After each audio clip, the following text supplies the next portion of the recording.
Emily's going to be joining me today. Hello, my friend. Hello. How are you? I'm good. How are you doing? Good. Are we going live? Is it working? You are live, my friend. You are live. I'm a newbie, so for all of you out there, good luck for how this goes. Oh, it's okay. So it's pretty unscripted, but there are some little bits of guided questions just to keep the conversation on track. So we'll start with your name. What is your name? My name is Emily Hulme. Emily. And how old are you? I am 26. Birthday in April. Newly 26. Ah, nice. All right, cool. Oh, I see someone with last name Hulme on there. No pressure. Do a great job. He's watching. So where are you from, Emily? Yeah, that's a great question. So I'm from the South, born and raised in Atlanta, Georgia. A lot of state pride. I left it about 4 years ago, and I moved to West Virginia. And that was when I realized I love Atlanta. Love West Virginia too, but your state pride becomes stronger when you leave. And then the last 2 years, I've been living in Bakersfield, California, where I got to meet the lovely LaQuisha. Oh, nice. Well, thank you for sharing a very condensed version of your journey in your adult life, where you are now.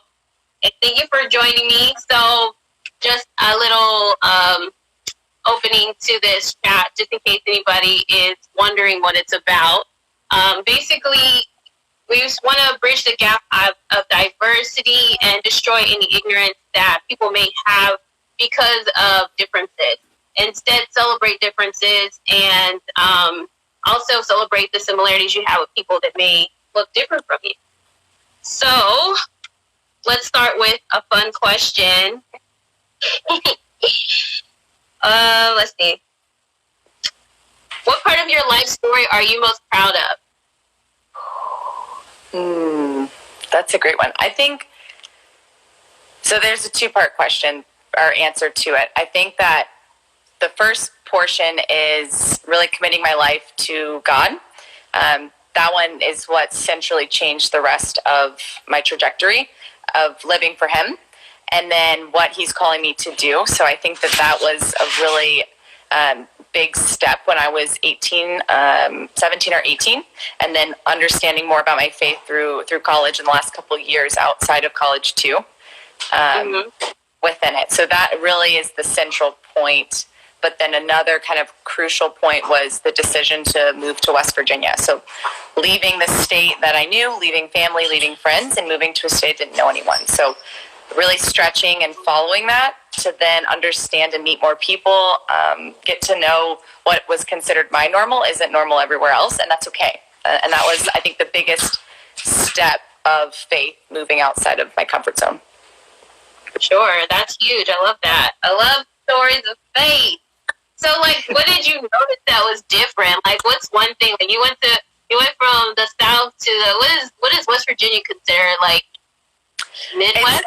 It's considered the Appalachian area. So it's almost part of the North, but not quite. So Pennsylvania, you kind of typically think north, like Pittsburgh, all up in the Northeast, but it's right below Pittsburgh. And so it's sort of in this in between the South and in between the North. And West Virginia, the state itself actually left the Confederacy during the Civil War to join the Union. So if you're, whatever way you cut it, they kind of are in between location-wise of being a part of the South, but part of the North as well, with the snow and the different type of environment that kind of goes with the North as well. Okay, cool. I would have just called the Midwest, but that is so... It is landlocked. It's not on the East Coast. It is landlocked. Yeah.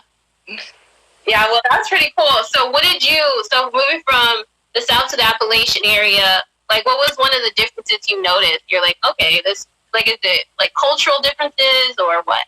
Yeah, I distinctly remember when we drove into Morgantown, West Virginia, so I went to school there, and walking around the campus, It's a lot of white people. And honestly, I'll tell you, my mom, I was born and raised in Atlanta, and she goes, Emily, I'm concerned there's no black people on here. Where's the diversity? She was the first one to like ask the question. I was like, you're right. But then I learned, as I started school and classes, there's a lot more from what I saw of the Asian population there, of teachers coming and being a part of the university. So that was the biggest difference of growing up in Atlanta and seeing all different types of people, and then going into a state where it's not common to have 50%, pretty even spread wherever you go into restaurants. Yeah. That's pretty funny. I can't even re-say that. That's too funny for me. Where is all Okay. Well, that's interesting. So, like, what does that mean, though? Like, the absence of, like, maybe, like, black people in that area. What did that mean? Like, what was food like? Like, what the clubs or the outings like? Like, what? I mean, everybody has culture, different colors. So, like, what was it about? So, I think that, right, I can only speak from experience. So where I was, what I saw a lot was the biggest difference wasn't just the openness of I don't know how to say it very well, but basically the methamphetamine addiction pandemic that had taken a hold of the Appalachian area. So I'd never seen so much where it became a little more common to just see a lot of drug addicts. And that was very different for me at that time too. So it was just eye-opening for myself, right? And it might have been where I was at, or just not growing up in other areas. But that was the biggest, I think, culture shock to me, to be able to see emaciated individuals and be able to start to identify someone who's on different types of drugs just from being in the state.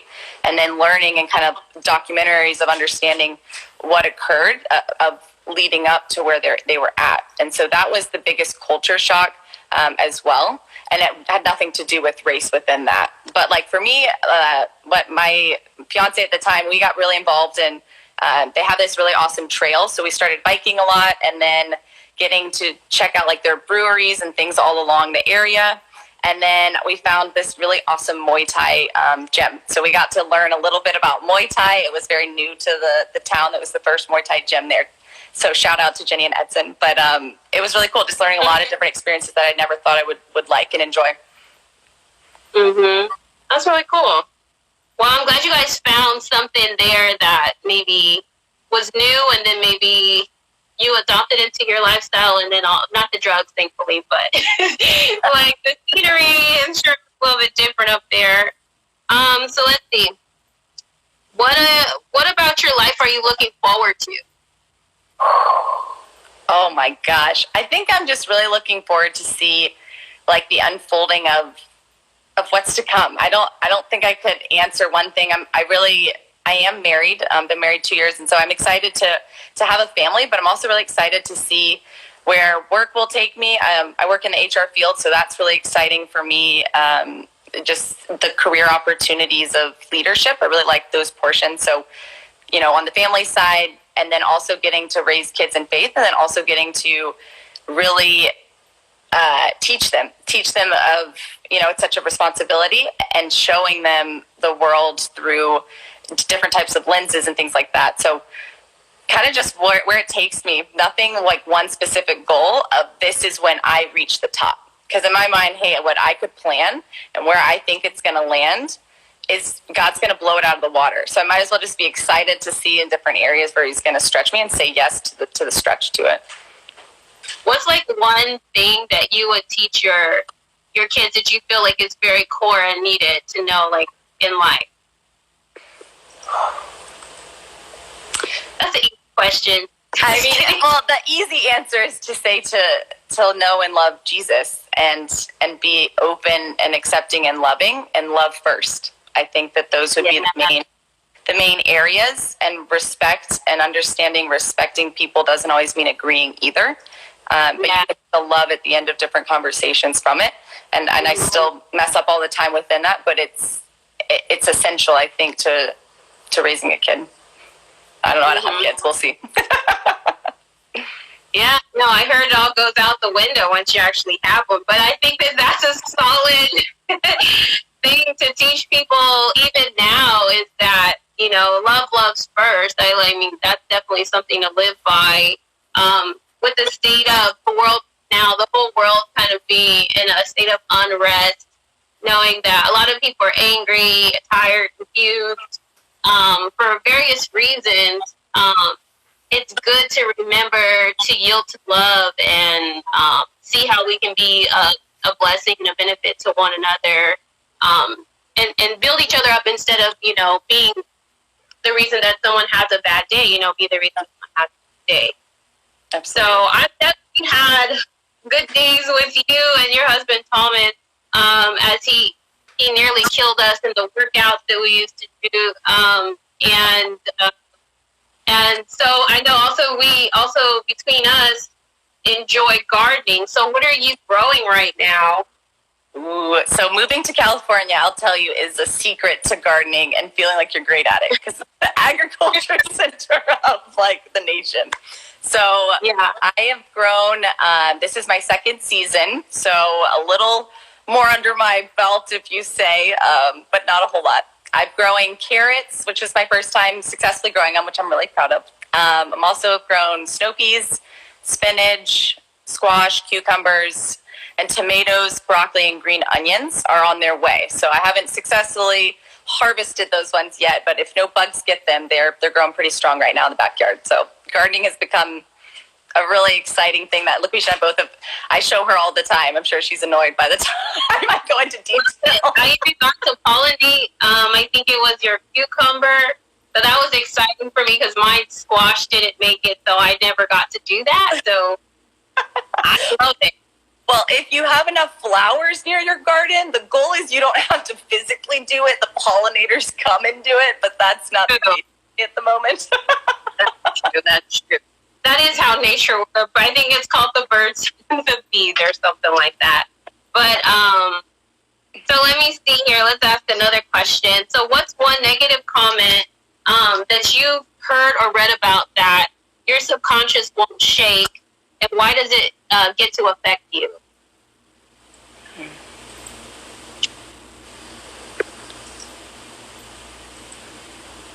I think, that's a great question.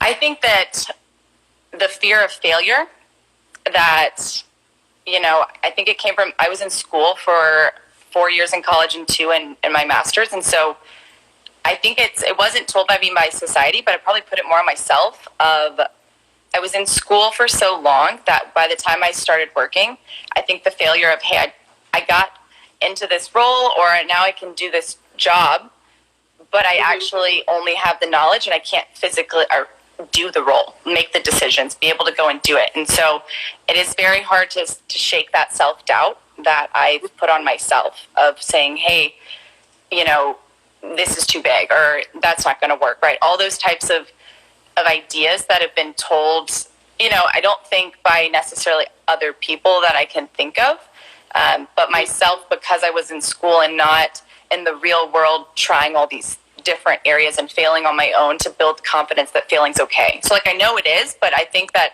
a part of me doesn't want to, and so it's hard to shake that feeling of the self-doubt. Yeah, I'm with you on that one. How do you think one overcomes self-doubt?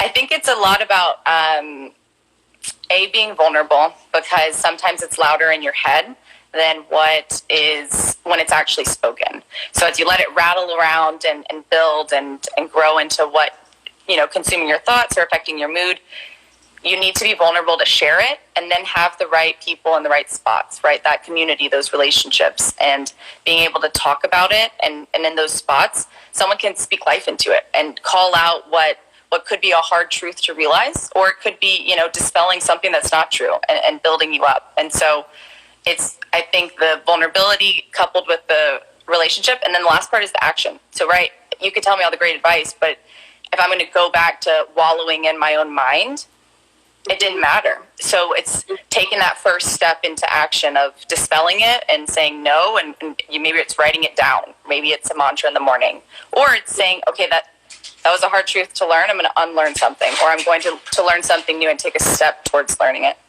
Mm-hmm. I think it's important to acknowledge that everybody has trials and battles And we're all trying to make it through this life that's just complicated, you know.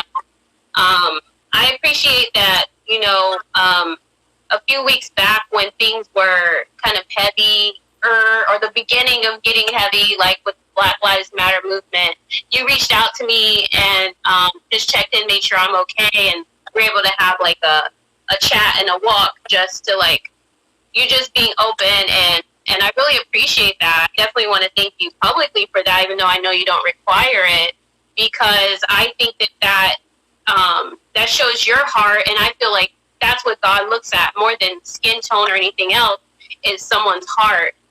So you being genuine like that, I think is beautiful, and it's also something that you get to continue to impart to others, so that people know how to live, love, and love first, you know? So thank you for doing that. I think that when people are willing to listen and hear each other out, then we can hear both of our tears, or, you know, acknowledge that this is a struggle for me, or, you know, what's important to me is maybe not important to you, but if you die to yourself and care, you know, which is a Christian, you know, way of living, if you care more about others than you do about yourself, in a sense. Not saying deny yourself or self-love or anything like that, but being willing to lay down your life like Jesus did for other people is definitely a healthy way to live, because then you can hear what other people are saying. And I know, like with the Black Lives Matter movement, there's people who are crying, and there's a lot of other people who are hurting that can't hear them because they're hurting too for other reasons. So it's really dope to be able to have a conversation and say, what is concerning to you? What issues are you facing? Because you're a human being with issues. I'm a human being with issues. They're human beings with issues, you know. So do you have any issues you want to share, and like that you're working through, or do you just want to, you know, jump to the next question? Yeah, I think that, you know, I think reaching out, it was on my heart, right? And I think that being able to be vulnerable, and to anyone who might be saying, you know, I have friends and I'm white, and I don't know how to bridge the gap to make sure my friend who's Black knows I care. I just say do it. Do it with love, and love first in the conversation, but it opens doors to a level of friendship between LaQuisha and I afterwards that was honesty, and it really exposed my eyes to what I didn't know. And it was really, you know, walking away from it, it was good. It was very good. It was good to hear from someone I love and trust, who can tell me things that they've walked through in their own shoes. It's not political. It's not media. It's not scripted. It's just, hey, I know you. We live life together, but can you help me understand what's going on in certain areas that I'm not experiencing? And then being okay to step back and self-reflect after it, which I did.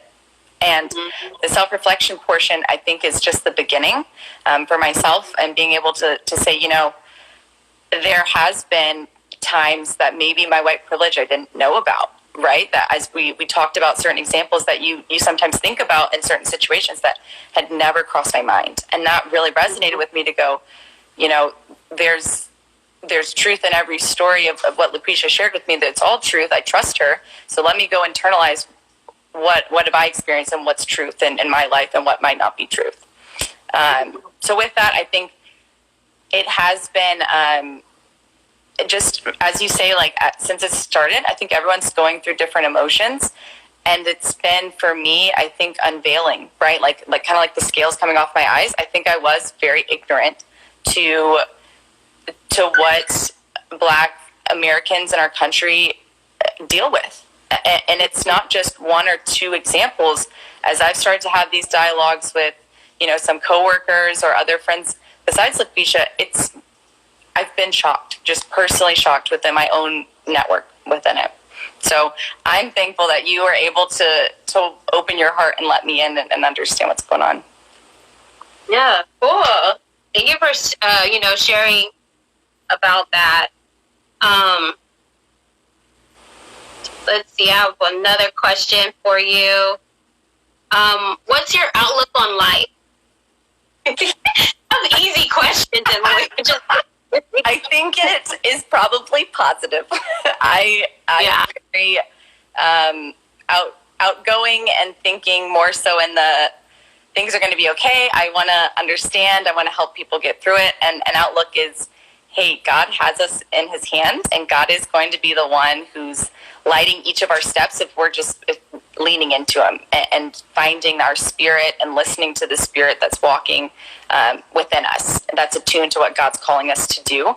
But it takes positivity and believing in yourself in those areas. And it takes sometimes encouragement. I really enjoy being excited for other people's wins. Like that just brings me joy. And that kind of scope or outlook, I think, is generally what I am, right? Being human, not all the time, right? Depending on the day, but overall, just positive and confident that God's got great plans for each of us. He does. I believe that too. Yeah. So how do you show up to the world? I think I show up in a confidence. Confident to be okay with who I am. Confident to be silly and be loud and not wear makeup most of the time and be just Emily. And then ask the questions of, I genuinely do want to know about your day. I genuinely want to know how your dog's vet visit was yesterday, right? Like, I'm just interested in your life and those areas. And I get no greater joy than meeting new people. I am an extreme extrovert of 5 people I meet that night at my house. If we're leading some group or just have friends over, I have so much energy as everyone walks out the door and in that regard. And so I think showing up in life is showing people that you care and that you're not just asking how are you doing because I'm supposed to, and it's nice thing to say. Yeah, that's good. I love that. How do you think the world sees you? Oh my gosh, LaQuisha, you're going for the jugular question. Okay.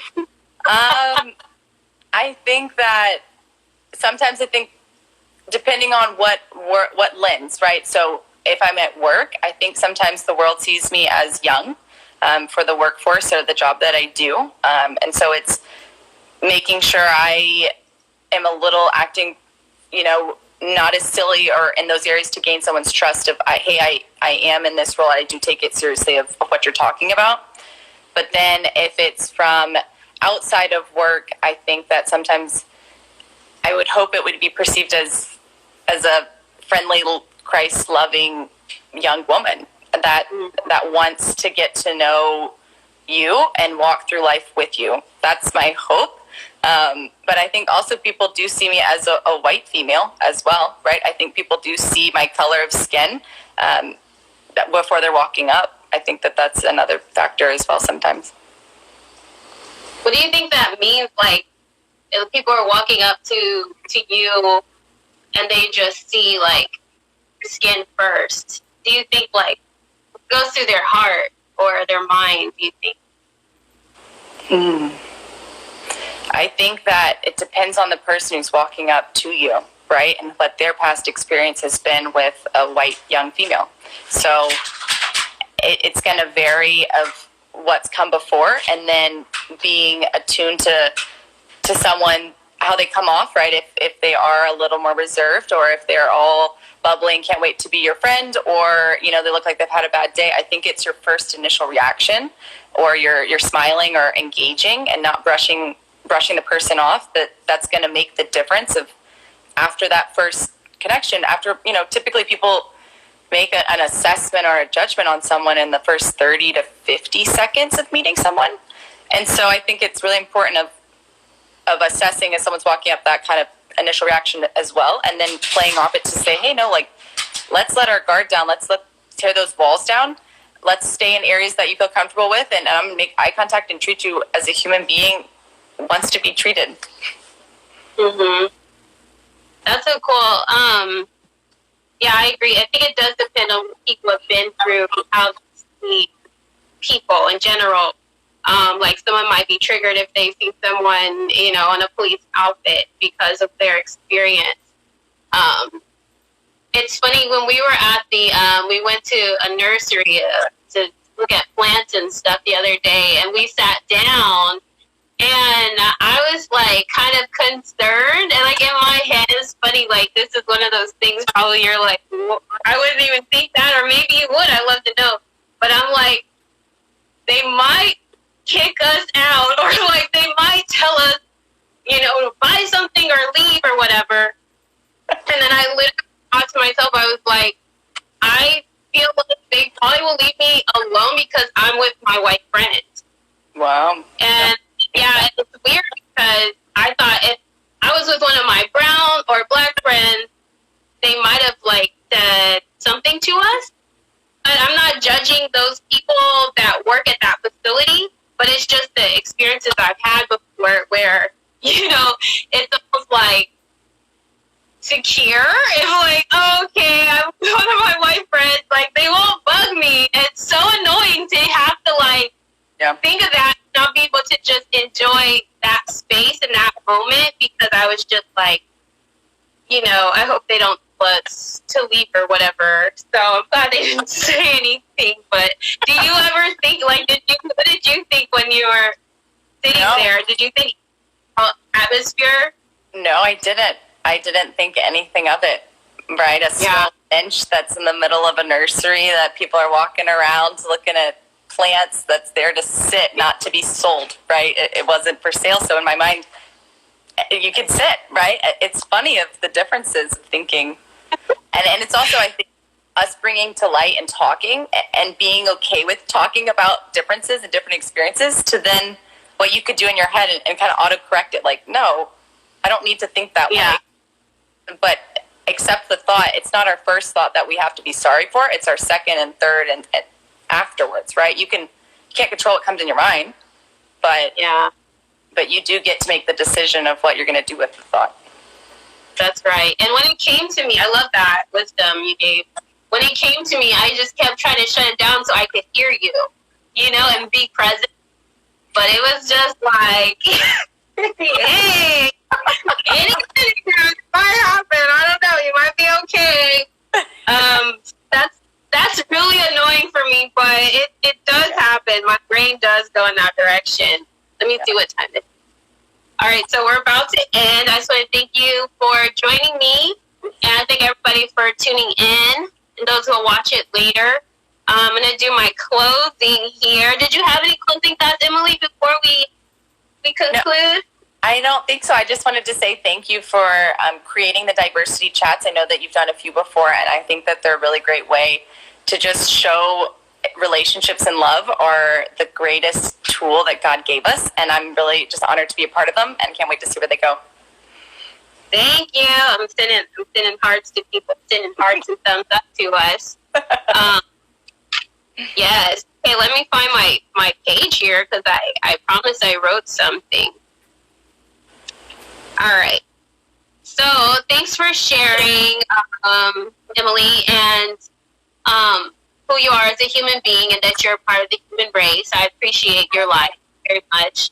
And I just want to encourage everybody to please join us for the next diversity chat where we destroy ignorance before it destroys us.